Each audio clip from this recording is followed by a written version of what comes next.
Our top story this morning, South Korea appears to have secured support from the United States to hold three-way talks over Japan's export curbs on Seoul. One of the country's top national security advisors is in Washington as we speak to press the United States to use its influence to bring Tokyo back to the table.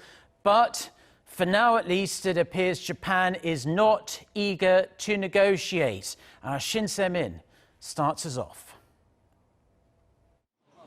Seoul's presidential national security advisor says Washington is eager to have high-level trilateral talks with South Korea and Japan to resolve the escalating trade spat between the neighboring countries, but added there's no response coming from Tokyo.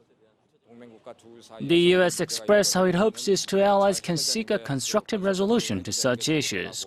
Congress also urged us to manage several issues, but there's no response from Japan. These comments coming shortly after the top presidential official held meetings on Thursday with the White House officials, including President Trump's acting chief of staff, Mick Mulvaney, to convey Seoul's position in the ongoing trade dispute.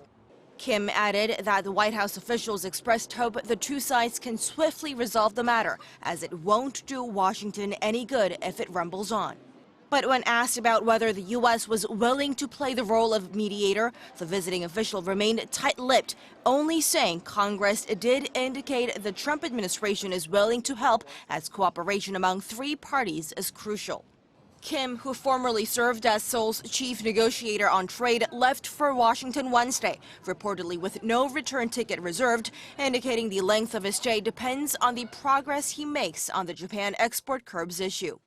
Still to come for Kim are meetings with more U.S. officials, including Trade Representative Robert Lighthizer and Deputy National Security Advisor Charles Cooperman.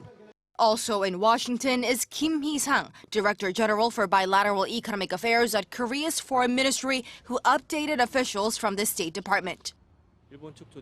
We have thoroughly explained the problems with what Japan is doing, how that could influence U.S. and global economies, and how it could all hurt security cooperation among South Korea, the U.S. and Japan.